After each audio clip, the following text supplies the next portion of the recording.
धन्यवाद सभापति महोदय। मैं आपका आभार प्रकट करता हूँ अपने पार्टी का, जिन्होंने मुझे बोलने का अवसर दिया।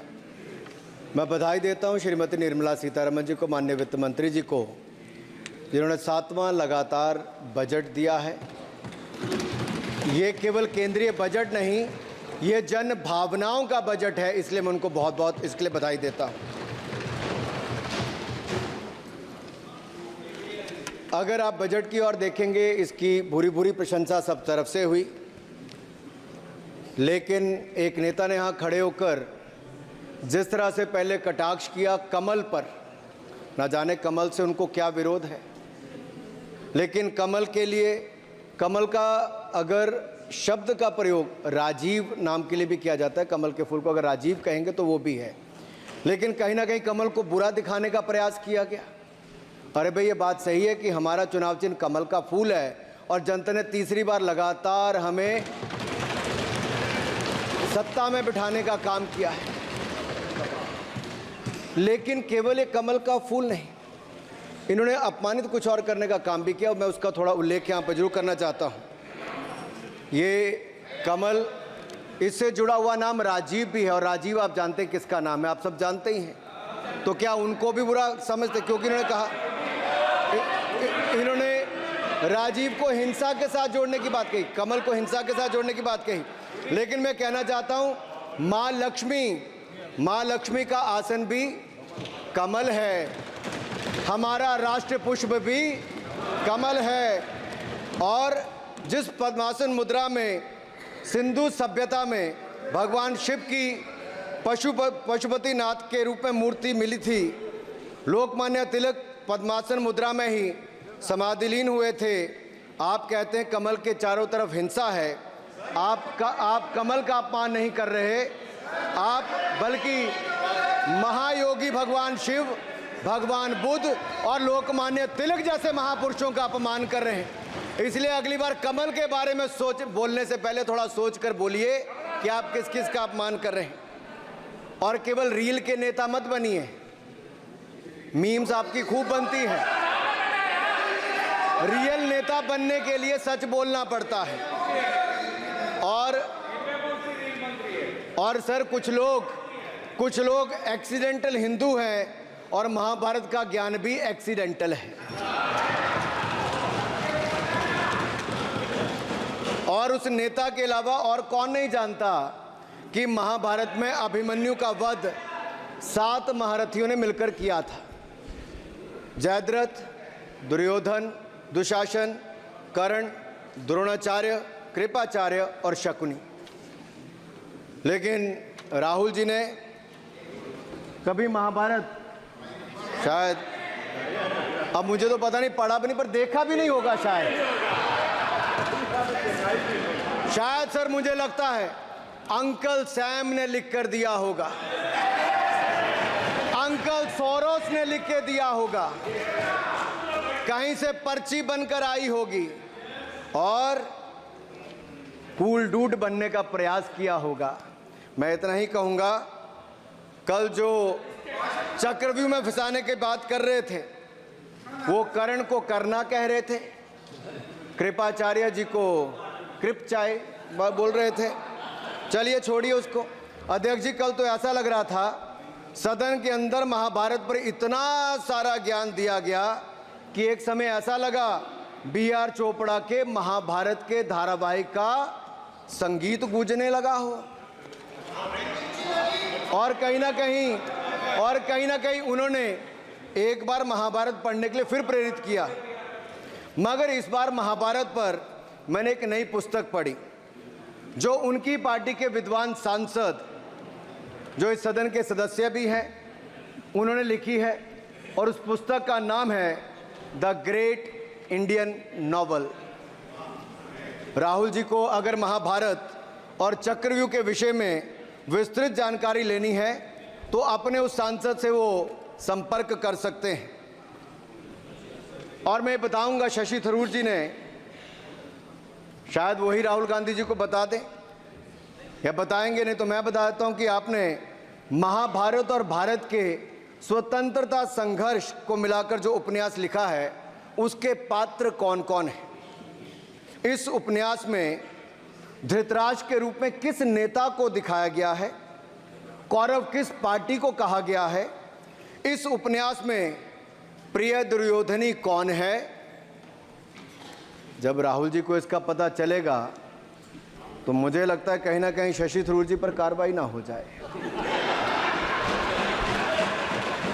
लेकिन क्या है साहब, ये लोग तो संविधान दिखाते थे, पढ़ते नहीं थे। मैंने उस दिन पूछ लिया कितने पन्ने होते, तो वो भी नहीं बता पाए। मैंने उसके बाद पूछा कि ये जो आप संविधान की कॉपी लेकर चलते हो, इसका प्रीफेस पढ़ा है, इसका फॉरवर्ड पढ़ा है, इसकी प्रस्तावना किसने की है। के वेणुगोपाल जो सॉलिसिटर जनरल इनकी सरकार के समय भी रहे होंगे, सीनियर एडवोकेट हैं, या गोपाल शंकर नारायण जो सीनियर एडवोकेट हैं, उन्होंने उसकी प्रस्तावना की थी और प्रस्तावना में लिखा था कि कैसा काला अध्याय वो इमरजेंसी का समय था। और ये संविधान जो डॉक्टर BR अंबेडकर जी ने दिया, अगर ये नहीं दिया होता तो आम जनमानस को अपने अधिकारों का पता भी नहीं लगता। लेकिन इन्होंने तो उसको पढ़ा ही नहीं था, लेकिन केवल कॉपी दिखा रहे थे इतने दिनों से साहब। ऐसे ही महाभारत पर भी ऐसी हालत लग रही है। और मुझे लगता है, और नहीं तो गूगल दादा तो थे, इनसे पूछ लेते आप क्या करते हो साहब, साथ में कुछ बताया करो। सर इस उपन्यास के, माननीय सभापति जी, इस उपन्यास के मुताबिक जिस पार्टी के सर्वे सर्वा आप हैं, उस उपन्यास के वही कौरव पार्टी है। मैं अपनी तसल्ली के लिए कुछ पंक्तियों को यहाँ उद्धृत कर देता हूँ। मैं कोट कर रहा हूँ सर, पेज नंबर 245 से। The India of which Dhritarashtra assumed the leadership on 15th August 1947 had just been through a cathartic process of regeneration, another stage in this endless cycle. अब 15 अगस्त 1947 को प्रधानमंत्री के रूप में मोदी जी तो नहीं थे, और ये कह रहे हैं कि जिन्होंने 15 अगस्त 1947 को उस समय वो सत्ता ली थी, वो धृतराष्ट्र थे। तो धृतराष्ट्र किसको कहा गया? धृतराष्ट्र को किसको कहा गया? अब आपने मुझे बांध रखा है। कल स्पीकर ने कहा है, स्पीकर महोदय ने कहा कि उस समय के लोगों का नाम नहीं लेना। तो प्रथम प्रधानमंत्री जी को धृतराष्ट्र मैंने नहीं कहा, इनके अपने ही सांसद ने अपने ग्रेट इंडियन नॉवल में कहा है। शशि थरूर जी कहाँ हैं? कहीं छिप तो नहीं गए? आज शो कॉज हो सकता है। फिर देखिए प्रिय दुर्योधनी और धृतराष्ट्र के विषय में क्या लिखा है। I quote from page 293। In Delhi blind Dhritarashtra ruled with Priya Duryodhani by his side and he pledged the nation not so much to the gas and hot water of his Fabian preceptors but to smoke and steam of the modern industrial revolution. Their ancestors had denied this country. Sir ये सबको पता है कि इस देश के एकमात्र Fabian Samajwadi कौन थे, और ये फैबियन समाजवादी कौन थे उसके बारे में किसी और ने नहीं, आपके ही सांसद ने लिखा है। अरे वाह, इसमें तो आगे इमरजेंसी की चर्चा भी है, और जिसे इंदिरा गांधी जी ने थोपा था। और इमरजेंसी के लिए उपयोग किया है। शौकत दादा, you are not Shashi Tharoor, please. ये देश इनकी यातनाओं का सर भुगत भोगी रहा इमरजेंसी के समय, और वो काला खंड, वो काला अध्याय वो देश कभी भूल नहीं पाएगा, जिसने देश के लोगों को कठिन शब्द इमरजेंसी के बारे में भी बताया। सर तो हम चर्चा कर रहे थे द ग्रेट इंडियन नॉवल के अध्याय 7th बुक की, जिसमें प्रिय दुर्योधनी और उनके प्रिय पात्र शकुनी शंकर डे देश में आपातकाल लगाने की योजना बना रहे थे। सर मैं पढ़ता हूं कि शकुनी ने क्या कहा। I quote, what you could do now is to declare an internal siege, a grave threat to the stability and security of the nation from internal disruption। जिस बुक को आप कोट कर रहे हैं उस बुक को आप सबमिट कर दीजिए। मैं कर दूंगा साहब, एक कॉपी आपको भी भिजवा दूंगा साहब, एक टेबल पे भी रख दूंगा। So what you could do now is to declare an internal seize, a grave threat to the stability and security of the nation from internal disruption. No one has ever defined the permissible procedures under an internal seize, which leaves it to more or less up to us to define them, Shakuni added. And the next, sir, from page 366, I quote, not to mention censorship of the press. Press hai? Not to mention censorship of the press, which is nowhere explicitly ruled out in the Constitution. Suspension of certain fundamental rights, free speech, assembly, and that sort of things, and measures to put up the judiciary in their place, said Shakuni. Kindly sit down. Sir, Kindly sit down. ये किसी और ने नहीं, और मैं कहना चाहता हूं सर, माननीय अनुराग जी, एक किताब गौरव जी को भी भिजवा दीजिएगा। मैं खरीदेंगे सर, मैं कॉपी गौरव जी को भिजवा दूंगा सर। सर, इसमें जिनकी मैं बात कर रहा हूं वो हमारे उस समय की, सर, उस समय की प्रधानमंत्री थी जिन्होंने इमरजेंसी लगाई थी। एक नेता की स्वर्गीय दादी जी भी हैं, और मैं उनके नाम के आगे प्रियदर्शिनी भी लिखा जाता था, और उन्होंने इमरजेंसी लगाई थी। लेकिन माननीय सभापति जी, मैं कहना चाहता हूं, दुशासन और दुर्योधन दोनों बहुत ही दुष्ट और बदमाश हो सकते थे, लेकिन उन्होंने भी कभी इमरजेंसी नहीं लगाई थी। दुशासन और दुर्योधन दुष्ट भी हो सकते हैं, दुश्मन भी हो सकते हैं, बदमाश भी हो सकते हैं, लेकिन उन्होंने भी इमरजेंसी नहीं लगाई थी। सर, पूरे उपन्यास में 74 बार कौरव और कौरव पार्टी की चर्चा हुई, हर एक में कांग्रेस का चरित्र झलकता है। राहुल जी सदन में हजारों साल पूर्व हुए महाभारत की कहानी सुना रहे थे, मगर उनकी अपनी पार्टी के पढ़े लिखे एक विद्वान पूर्व मंत्री और सांसद आज के महाभारत की कहानी लिखते हुए बताते हैं कि कौन कौरव था, कौन शकुनी था, कौन धृतराष्ट्र था, कौन दुशासन था, कौन दुर्योधन था, कौन कर्ण था। जरूर पढ़िएगा, सबके किरदार उसी में मिलने वाले हैं। और शायद जिस समय शशि थरूर जी लिख रहे थे, उस समय आपका टैलेंट इनको पता नहीं था, नहीं तो 100 पन्ने तो आप पे ही लिख देते साहब। आप चाहते कार्रवाई हो जाए। माननीय सभापति जी,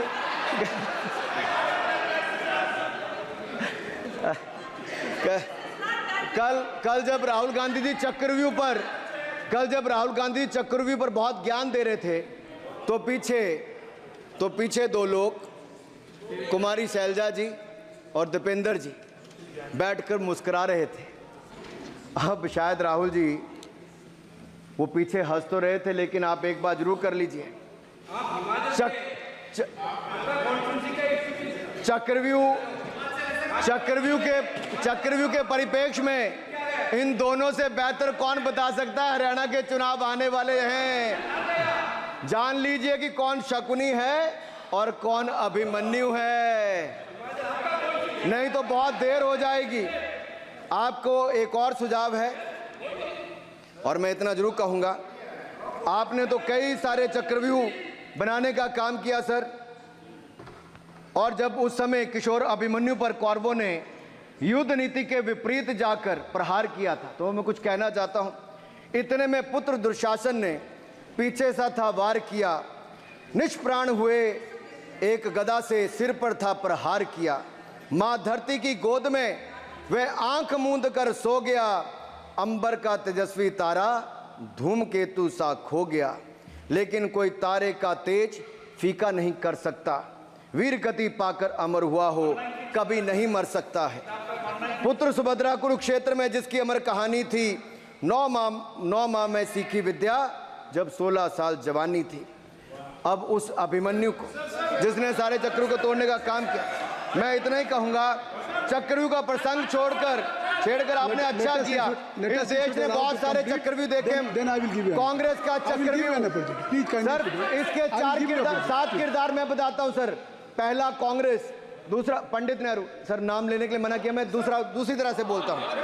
पहला कांग्रेस, दूसरे पहले प्रधानमंत्री NG, फिर तीसरा किरदार आईजी पूर्व प्रधानमंत्री, चौथा RG1 उस समय के प्रधानमंत्री, पांचवा SG, छठवां RG2 और सातवां आप सब जानते ही हैं। आप समझदार हैं, समझ गए होंगे। सर पहले चक्रव्यूह ने देश को विभाजन कराया, पहले चक्रव्यूह ने देश का विभाजन करवाया, और दूसरे जो NG उन्होंने देश को कश्मीर की समस्या दी और चीनियों को भारत की भूमि सौगात में दी, चीनियों को भारत भूमि सौगात में दी। सर तीसरे चक्रव्यूह आईजी ने, पूर्व प्रधानमंत्री आईजी ने देश को आपातकाल दी, इमरजेंसी दी और पंजाब में अशांति दी। चौथे जो RG1 है, RG1 ने बोफोर्स दिया और सिखों का निस्सहार किया। पांचवे जो ऐसी हैं, उन्होंने सनातन धर्म परंपरा के प्रति नफरत का नैरेटिव बनाया, 12 लाख के करोड़ के घोटालों को संरक्षण प्रदान किया, देश की आर्थिक अर्थव्यवस्था को भंवर जाल में फंसाया। और छठे ठहरे आप, जिन्होंने पिछले 15 सालों में देश की राजनीति, संसदीय परंपरा और संस्कृति को इतना नुकसान पहुंचाया जितने कि ये बाकी 6 मिलकर चक्रव्यूह एक साथ मिलकर भी नहीं कर पाए। और रही 7वीं, उनका मैं नाम नहीं लूंगा, मैं इतना ही कहूंगा सभापति जी, 7 चक्रव्यूह ने मिलकर देश को गरीबी, भूखमरी, आतंकवाद, कट्टरवाद जैसे अनगिनत दुष्चक्रों में फंसा दिया था। देश को हमने इन आपके दुष्चक्रों से बचाया है, आजाद कराया और माननीय प्रधानमंत्री मोदी जी के नेतृत्व में विकास रथ को आगे बढ़ाया। आज दुनिया में भारत को 5वीं बड़ी अर्थव्यवस्था बनाया। आप जिस अभिमन्यु को घेरने की कोशिश पिछले 22 सालों से कर रहे हैं, गुजरात से लेकर दिल्ली तक, आपके योद्धा और आपकी सरकारें निपट गई, लेकिन आप उनको घेर पाए क्योंकि वो जनता के दिलों में बसे हैं। आज यहाँ 293 अभिमन्यु बैठे हैं, भले ही आपके पास करण जैसे धुरंधर हो, शकुनी जैसे कुटिल रणनीतिकार हो, धर्म हमारे साथ है, धर्म हमारे साथ है। भले ही आपके पास नारायणी सेना हो, लेकिन स्वयं भगवान कृष्ण हमारे साथ है, स्वयं भगवान कृष्ण हमारे साथ है।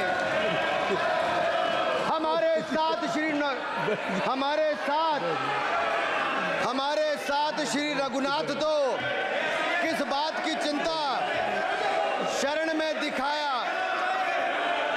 माननीय सभापति जी, हमारे साथ श्री रघुनाथ तो किस बात की चिंता शरण में रख दिया जब मात, तो किस बात की चिंता। हमारे साथ तो जनता रूपी रघुनाथ है और आगे भी रहने वाला है। आप देखिए, ये कल से हलवा बांटने की बात कर रहे थे। अध्यक्ष महोदय, झूठ के पैर नहीं होते, ये झूठ अक्सर कांग्रेसियों के कंधे पर सवार होकर सैर करते हैं, जैसे मदारी के कंधे। सर इसको देखिए, माननीय सभापति जी, झूठ सब के बजाय आप असत्य कहें, झूठ असंसदीय है, उसको हम कार्रवाई का हिस्सा नहीं है। असत्य कहें। माननीय सभापति जी, I have already given ruling, mister Venugopal ji, I have given ruling please. माननीय सभापति, असत्य के पैर नहीं होते, असत्य के पैर नहीं होते, और ये असत्य अक्सर कांग्रेसियों के कंधे पर सवार होकर सैर करता है। जैसे मदारी के कंधे पर बंदर होता है, वैसे ही राहुल जी के कंधे पर झूठ का बंडल होता है। जैसे मदारी के कंधे पर बंदर होता है, वैसे ही राहुल जी के कंधे पर झूठ का बंडल होता है, जिसे वो रोज यहाँ परोसते हैं। ये बजट पर, सदन पर। माननीय सभापति जी, जिस व्यक्ति को बजट निर्माण की प्रक्रिया का पता ना हो, संसदीय कार्य में रुचि ना हो, मात्र अध्यादेश को फाड़ने का काम किया हो, उससे क्या अपेक्षा की जा सकती है।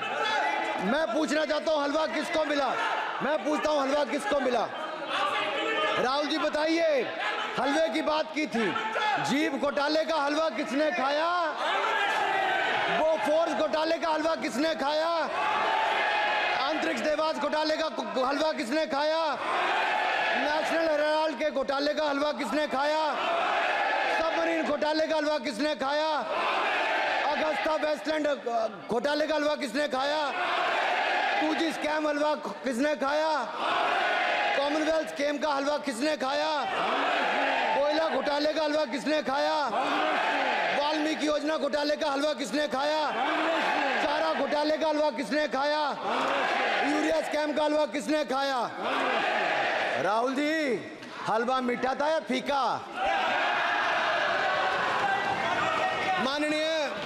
माननीय सभापति जी, कुछ लोग ओबीसी की बात करते हैं। मैं ये कहता हूं, इनके लिए ओबीसी है। गौरव सुनिए, गौरव बड़ा इंपॉर्टेंट है। आप काइंडली एड्रेस तो देखिए। माननीय सर, इनके लिए ओबीसी का मतलब है only for brother in law commission,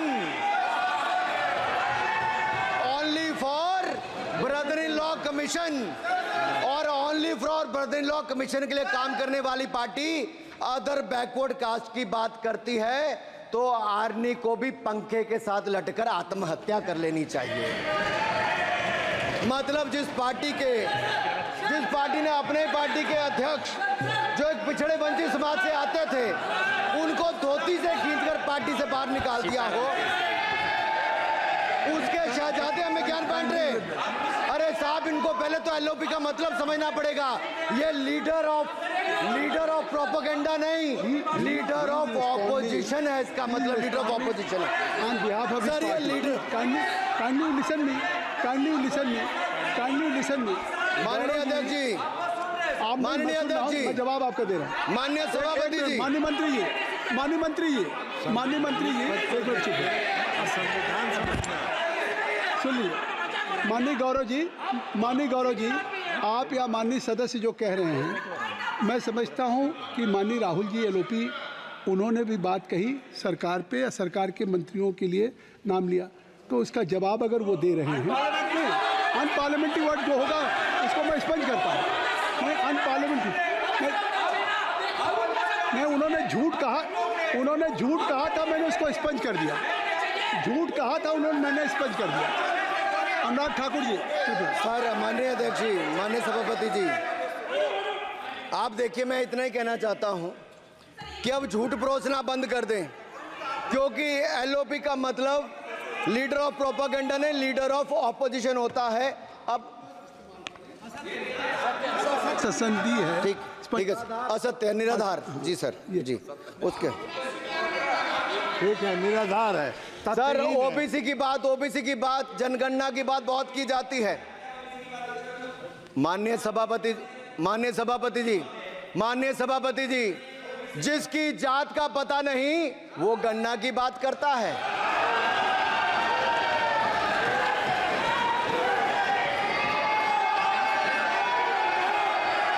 जिसकी जात का पता नहीं वो गणना की बात करता है।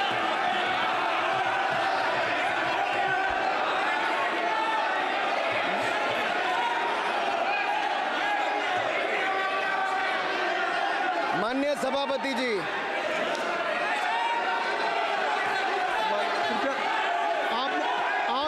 आपने जो आप बैठ जाए। माननीय अखिलेश जी, आपने जो बात उठाई है मैं उसको दिखवा लूँगा। मैं आपकी बात को ले रहा हूँ। उन्होंने जो बात कही है, आप जो विरोध कर रहे हैं, मैं उसको दिखवा लूँगा। आपने जो बात कही उसको मैं दिखवा लूँगा। अनुराग जी, माननीय सभापति जी, कृपया आप लोग बैठ जाएं। आप बैठ जाएं। आप बैठ जाएं। ठीक है। Gaurav ji,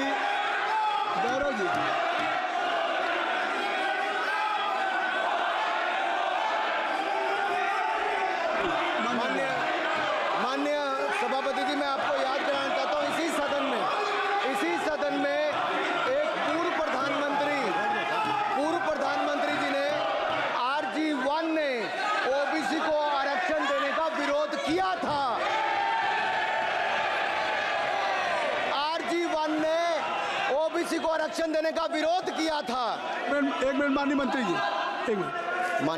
leader of opposition बोलना चाहते हैं, आप लोग बैठ जाएं। माननीय मंत्री जी की स्पीच, माननीय अनुराग जी की स्पीच खत्म हो जाए। बैठे बैठे आप लोग बैठ जाएं, मैं आपसे सर उन्होंने मुझे इंसल्ट किया, मुझे बोलने दीजिए। उनकी बात खत्म हो जाए। सर उन्होंने इंसल्ट किया मुझे। उसके बाद मैं आपको अवसर दूंगा। नहीं सर नहीं, उनके बाद अवसर दूंगा, आपको अवसर दूंगा। बैठ जाए, आप बैठ जाए, अवसर दूंगा। उनकी स्पीच खत्म हो जाए। प्लीज आप बैठ जाओ। अनुराग जी, कल किस को इंसल्ट कर रहे थे? आपको अवसर दूंगा, आपको अवसर दूंगा। अच्छा, एक मिनट बैठ जाए, आप बैठ जाए। सर मैं क्लैरिटी कर दूं। सर मैंने कहा एक मिनट बैठ जाए आप। सर, एक मैंने मिनट कहा- बैठ जाए आप सब लोग बैठ जाए। अच्छा, आप सब लोग बैठ जाए। चल, अब लीडर ऑफ अपोजिशन को मैं बुला रहा हूँ। अब ये पर is it fair if I am allowing to your leader of opposition, is it fair? फिर मैं उनको बुला लूँगा। नहीं तो मैं आपको बुला रहा हूँ, तो पहले बैठ जाएं। पहले लोग बैठ जाएं, पहले बैठाइए सर। सब लोग बैठ जाएं। पहले सब लोग बैठ जाएं, तब मैं आपको अलाउ करूँ। सब बैठ जाए, मैं आपको अलाउ करूँ। मैं आपको अलाउ करूँगा, सब बैठ जाएं। मैं अलाउ करूँगा। आप मेरी बात सुन नहीं पा रहे। मैं आपको अलाउ करूँगा, पहले सब बैठ जाए, हाउस इन ऑर्डर होगा।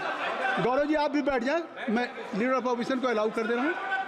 अगर आप ये कह रहे हैं कि हमें इंसल्ट किया गया, मैं बिल्कुल आपको अलाउ कर रहा हूँ। सर दीजिए सर, बोलने दीजिए सर। मैं आपको अलाउ, बोलने दीजिए सर। ऐसा नहीं बोल सर रहे। बोलने दीजिए सर। मैं आपका नाम तो लूँ, राहुल गांधी जी। स्पीकर सर देखिए, जितना मेरा आप लोग इंसल्ट करना चाहते हैं, आप खुशी से करिए, आप रोज करिए, मगर एक बात मत भूलिए, जाति जनगणना को हम यहां पास करके दिखाएंगे। धन्यवाद। जितना इंसल्ट करना है करिए, मैं खुशी से लूंगा। अरे तो अपनी जाति भी दिखनी पड़ेगी उसमें। आप चुप रहें।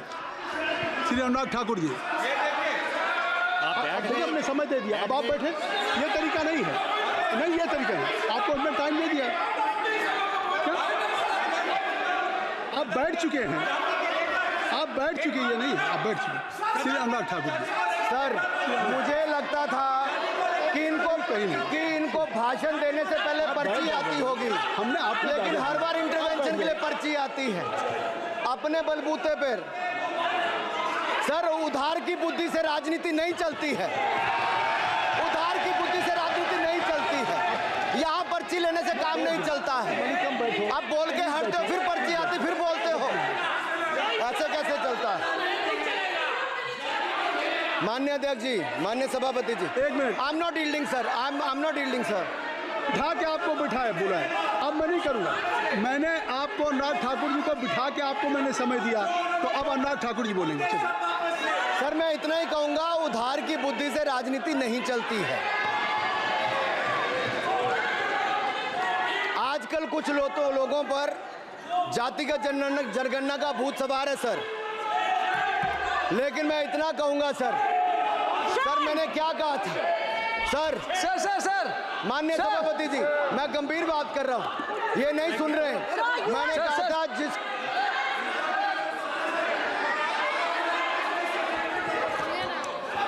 ठाकुर टैगोर प्लीज। माननीय सभापति जी, I have already given an माननीय सभापति अपॉर्चुनिटी जी। टू राहुल गांधी जी। राहुल गांधी जी अपनी ही हैज एक्सप्रेस हिज फीलिंग, जो उनको था। नहीं, आप दल से बाहर आ जाए, कृपया आप दल से आ जाएं, फिर मैं उनको फिर समय दे दूंगा। जी सर मैंने कहा था कि जिसको जात का पता नहीं वो गणना की बात करता है। मैंने नाम किसी का नहीं लिया था सर, नाम तो किसी का नहीं लिया था, नाम किसी का नहीं लिया था, लेकिन जवाब देने कौन खड़े हो गए? सर मैं कहना चाहता हूं माननीय सभापति जी, अगर आप देखेंगे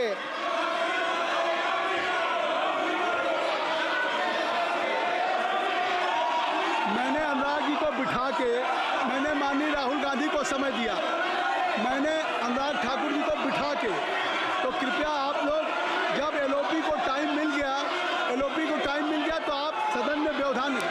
आप फिर बोलना चाहते हैं, आप खड़े हो जाइए, आप फिर बोलना चाहते हैं, खड़े हो जाइए, चलिए खड़े हो जाइए। अब लोग जाइए बिल से बाहर। LOP please, LOP I am giving, तो बिल से तो जाइए। सर स्पीकर सर, अगर मैं आपके एलओपी को टाइम दे रहा हूं तो आप ये क्या मतलब? माफी मांगे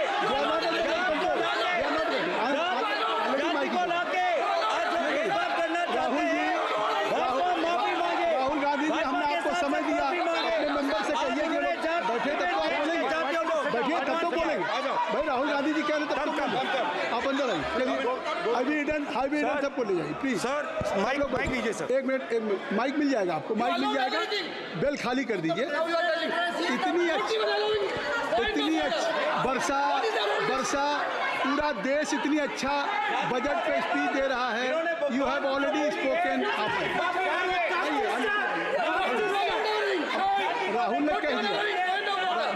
ने कह दिया अभी हम, अब आप अपने लीडर का सम्मान करें। हमने आपके लीडर को दूसरी बार फिर बुला रहा हूं, आप अपने लीडर का सम्मान करें। हाउस के एलओपी हैं और अगर मैं उनको दूसरी बार बुला रहा हूं, उनको बिठा दिया माननीय सदस्य को, तो कृपया आप लोग तो कम से कम इस बात को महसूस करें। मिस्टर केसी नहीं, please don't be mister Rahul Gandhi, आप लोग बैठिए। राहुल स्पीकर सर, बोलने का मन क्या था? स्पीकर सर, सर माइक नहीं है सर।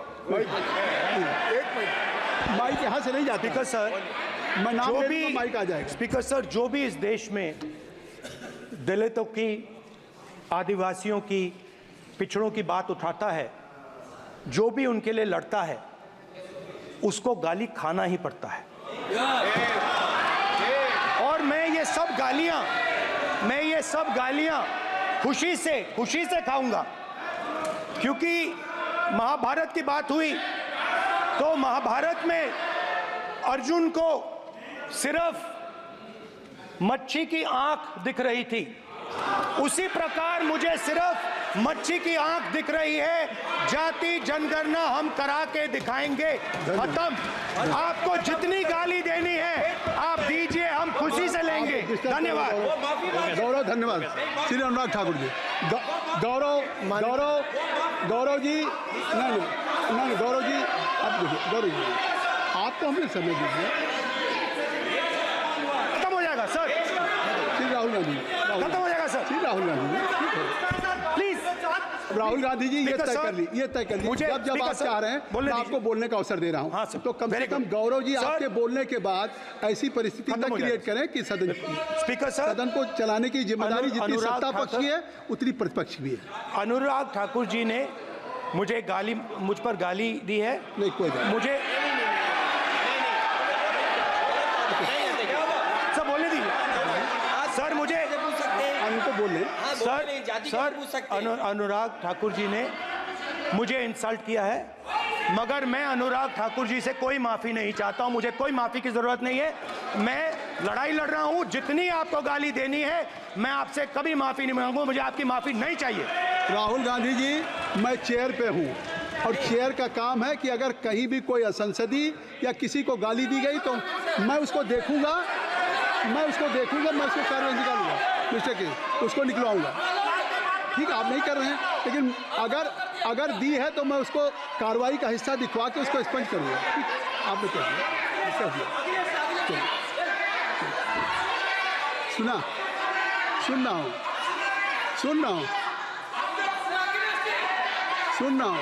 मैं श्री अनुराग ठाकुर जी, माननीय सभापति जी, अखिलेश यादव, श्री अखिलेश यादव जी बैठ जाए। श्री अखिलेश महोदय, सभापति महोदय, मैं केवल इतना, सभापति महोदय, स्वागत है। अभी क्या तरीका? सभापति महोदय, मेरा आपसे केवल इतना निवेदन है। माननीय मंत्री रहे हैं, बड़े दल के नेता हैं, मंत्री रहे हैं, बड़ी बात कर रहे थे। मैं महाभारत, शकुनी, ये सब बातें कह रहे थे, दुर्योधन तक यहाँ ले आई है। मैं केवल सभापति महोदय इनसे ये पूछना चाहता हूँ, आपने जाति कैसे पूछ ली है बताइए बस। आप जाति कैसे पूछ सकते हैं? आप बताएं, जाति कैसे पूछ सकते हैं? आप पूछ के दिखाओ जाति। तुम आप जाति कैसे पूछोगे? तुम कैसे पूछोगे जाति? आप बैठ नहीं, जाति नहीं पूछ सकते आप। आपने कह दिया ना। अब आप हमारी जाति नहीं पूछ सकते। आप हमारी व्यवस्था सुन लें, आप मेरी व्यवस्था सुन लें। कोई सदन में किसी की जाति नहीं पूछेगा। अनुराग ठाकुर जी, मैंने उसको स्पष्ट कर दिया। श्री अनुराग ठाकुर जी, माननीय सभापति जी, बात आई। माननीय सभापति जी, उस समय के प्रधानमंत्री स्वर्गीय आरजी वान जी ने यही कहा था कि ओबीसी के आरक्षण का विरोध करता हूं। ये तो सदन में है। आरजी वान ने कहा था कि मैं ओबीसी को आरक्षण का विरोध करता हूं। अब ये तय करें कि वो सही थे या ये सही हैं, और आपकी पार्टी गलत थी कि आप गलत हैं, और वो पिछड़ा विरोधी थे कि आप पिछड़े के पक्ष में हो। और उस समय की पूर्व प्रधानमंत्री आईजी ने कहा था कि जात पर ना पात पर। अबे मैंने तो कहा नहीं सर, उस समय कहा गया था।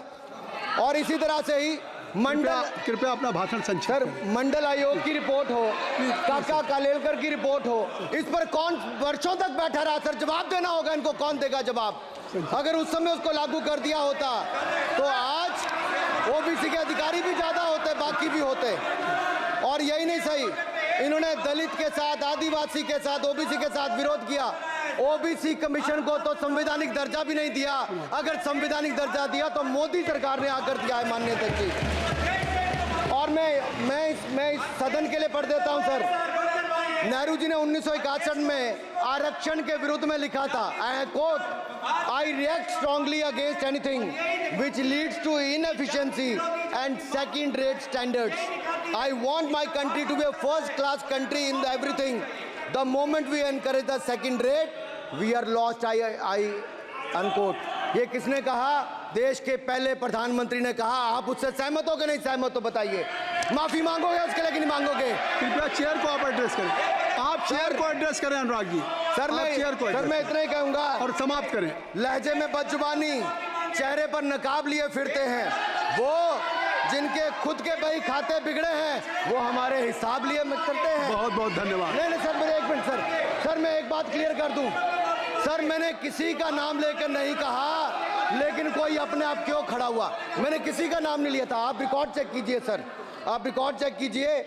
और सर ये सारी बातें अगर आप देखेंगे, सबका साथ सबका, मैं रिकॉर्ड दिखवा लूंगा। आप दिखाइए सर। सबका साथ सबका विकास हमने किया सर। अगर अल्पसंख्यक के रूप में अगर किसी को राष्ट्रपति बनाया गया तो कलाम साहब को अटल बिहारी वाजपेयी जी की सरकार में बनाया गया। रामनाथ कोविंद जी को ऐसी समाज से आते थे, राष्ट्रपति बनाया गया तो मोदी जी की पहली सरकार में बनाया गया। एक महिला ट्राइबल को अपनी क्षमता के आधार पर अगर देश का राष्ट्रपति बनाया गया तो द्रौपदी मुर्मू को हमारी सरकार। अगर ओबीसी प्रधानमंत्री है तो आज माननीय प्रधानमंत्री मोदी जी। आज सबसे ज्यादा मंत्री SC ST OBC है तो हमारी सरकार में सर मैं इतना ही कहूंगा। समाप्त करें सर। मैं 2 मिनट में खत्म। Sir 2 minute sir. MSP sir, ये MSP की बात कर रहे थे सर। MSP कौन लाया? MSP सर 61 के युग में, उस समय के पहले प्रधानमंत्री जी ने लाए, लेकिन इन्होंने उसको गारंटी क्यों नहीं दिया भाई? 61 के बाद 66 में आप लाए। आप इतने सालों तक क्या करते रहे? क्यों नहीं आपने प्रावधान उसका किया? सर दूसरा मैं कहना चाहता हूं, कर्नाटक में 1200 किसानों की आत्महत्या होगी। 1200 किसानों ने गए आप मिलने के लिए। कितने SC ST OBC थे? कितने SC ST OBC थे? सर वहां के OBC का पैसा, SC ST का पैसा, उनका बजट 34% कर्नाटक में खत्म करके अलग कर दिया गया। पूछा आपने क्या उनसे? कौन किया? और सर यही नहीं, मैं पूछता हूं सर मैं पूछता हूं इनमें से सर। अब आप संक्षिप्त समाप्त करें। आप समाप्त सर एक मैं कहना चाहता हूं सर आप देखिए ओबीसी के लिए आज ओबीसी का कोटा खत्म करके अगर मुसलमान को आरक्षण देने की बात कोई करता है तो आपकी आंध्र कर्नाटक आपके कहने पर वो लोग करने की बात करते हैं। आप यहाँ पे ओबीसी की बात करते हो सर। माननीय सभापति जी, मैं एक बात और कहना चाहता हूँ यहाँ पर। एक बात सर, अग्निवीर की बात कही गई और अखिलेश यादव जी ने मेरा नाम लेके कहा। सर मैं हिमाचल प्रदेश से आता हूँ, बहुत छोटा राज्य, 70 लाख की आबादी है सर। देश में कारगिल के समय सबसे ज्यादा शहादत दी तो हिमाचल के वीर सपूतों ने दी। समाप्त करो बात आप। 4 परमवीर चक्र विजेता हुए, 2 हमारे यहाँ से हुए। 1 रैंक 1 पेंशन ये बात सदन में आ 40 साल चुकी। तक इन्होंने आप ही दी। द्वारा आ चुकी सर है। अगर दी तो प्रधानमंत्री नरेंद्र धन्यवाद। मोदी जी ने बहुत आकर दी। बहुत धन्यवाद। और ये नहीं सर, अग्निवीर योजना में 100% एम्प्लॉयमेंट की गारंटी है और हमारी 100%। सर एक बात अंत में, लास्ट बात कह रहा हूँ सर, ये लास्ट है सर, मैं एक बात, ये आखिरी बात कह रहा हूँ सर। युवाओं के लिए बजट में बहुत कुछ है, नौकरी से लेके इंटर्नशिप से लेके बाकी सब। मैं निर्मला जी को और प्रधानमंत्री जी को बहुत बहुत उसके लिए बधाई देता हूं। सर स्पेस सेक्टर के लिए 1000 रुपये वेंचर कैपिटल फंड भी दिया गया। सर जिस देश में स्पेस के नाम पर शायद बहुत कम कुछ दिखता था, आज चंद्रयान मिशन की सफलता के कारण दुनिया का पहला देश भारत बना है। सर यही नहीं सर, इनके समय हेमराज का गला रेत कर ले गए थे, वापस नहीं लाए थे, हमने सर्जिकल स्ट्राइक करके अपनी सेना को मजबूत किया है सर। डॉक्टर प्रदीप, स्टार्टअप में सर हम नंबर 1 बने। सर आखिरी लाइन है सर 30 सेकंड सर, आखिरी लाइन सर। ये कहते हैं देश में डर का माहौल, सर मैं इतना ही कहूंगा, डर का माहौल है अपराधियों में, डर का माहौल है भ्रष्टाचारियों में, डर का और भय का माहौल है देशद्रोहियों में, अधर्मियों में, कुकर्मियों में, और सबसे ज्यादा डर का माहौल है देश के दुश्मनों में सर, देश के दुश्मनों में। सर अंत में मैं इतना ही कहूंगा कि माननीय निर्मला जी ने 7वां बजट तो लाए, ये जन भावनाओं का बजट है जिसका पूरा सदन पूरी प्रशंसा करता है और इनको माननीय प्रधानमंत्री जी को बहुत बहुत बधाई और साधुवाद देता है। Doctor Pradeep Panigrahi, doctor Pradeep Panigrahi, doctor Pradeep क्या कहना चाहते हैं? शशि थरूर जी। Rule 353. Mr. Premchandran ji. He has not. No, he cannot take my I'm name not mentioning repeatedly your name. without notice. No, I have given whatever you wanted to raise. Already LOP has raised the issue. Akhilesh Yadav ji has raised. No point of order. No point of order. No, nothing.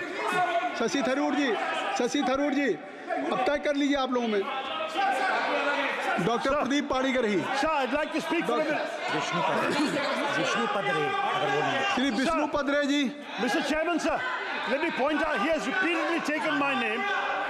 Sir, he has repeatedly taken my name. एक बढ़िया I think I have खबर the right है। to respond, sir. आप भी सुन लो, आपको जरूरत है, आपका भला होगा। मोदी जी ने ऑयल एंड गैस का नाम पर अंडमान में 4 जगह में अक्टूबर में ऑयल ड्रिलिंग काम शुरू हो जाएगा। ये मोदी जी वो नहीं है। चलिए। नंबर 2 भाई प्रदीप किसने बेचा था सर? भाई प्रदीप मिर्जापुरी इंपल का राजा लोग आए थे, चेन गैंग बना के जेल बनाया था भाई प्रदीप।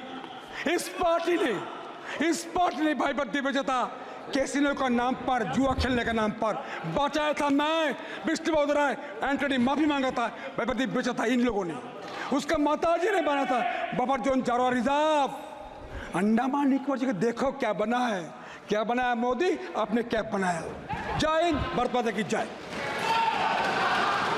डॉक्टर प्रदीप पाणिग्राही।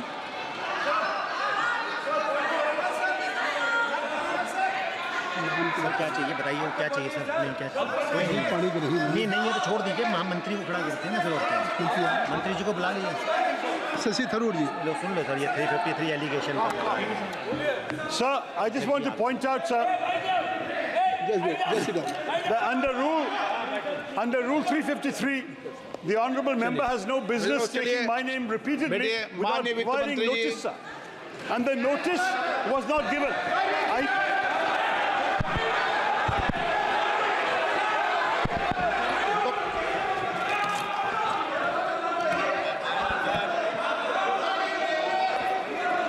ये तरीका ठीक नहीं है आपका, ऐसा नहीं। बोलिए क्या पॉइंट ऑफ ऑर्डर है, नंबर बताइए पॉइंट ऑफ ऑर्डर का। Point 353, sir. 353 He has दोबारा। repeatedly taken my name without notice. अब आप लोग 352 और 353 को पढ़ी लो आज। सुनो एक बार, बैठो। Sir, I have been. पढ़ लो इसको। Yes, I have the right to पढ़ाते हो respond, मुझे sir. डेली के daily. Sir, I have the right to respond. Why not? पढ़ाओ, बोलो। The gentleman has repeatedly taken my name and quoted me. I mean, I should be grateful that he has revived a 35-year-old book of mine, which he has quoted extensively, the great Indian novel published in 1989, which is a satirical novel, which unfortunately the gentleman has missed the satire. I do want to point out, sir, that the fact is that we have recently fought the elections of 2024 and not the elections of 1989. So that's the first point, is to understand the context in which this has been written. Second, and more important, sir, I think it's important to understand that whereas many things have been said in the course of writing novels, there are also many subsequent books I have written which he could have quoted where he may be somewhat less happy with the result. And thirdly, sir, as far as there are many, many people on that side of the fence who have said many things far more recently against their own party, which he should remember can also be quoted back at them. So I think at this point, sir, this is not a literary discussion. I'm grateful for this, but I don't believe this is the right way to proceed in this matter. Thank you, sir. Sir अगली बार नए novel का इस्तेमाल कर लेंगे sir. सारे सदन को रोज सदन में इस किताब को उठाते हो आप, और रोज एक कानून उठाते हो 352, 353 बाइबल है। तो ये दो बाइबल के दो अंश आज मैं पढ़ के सुना देता हूँ पूरे सदन को इस बाइबल।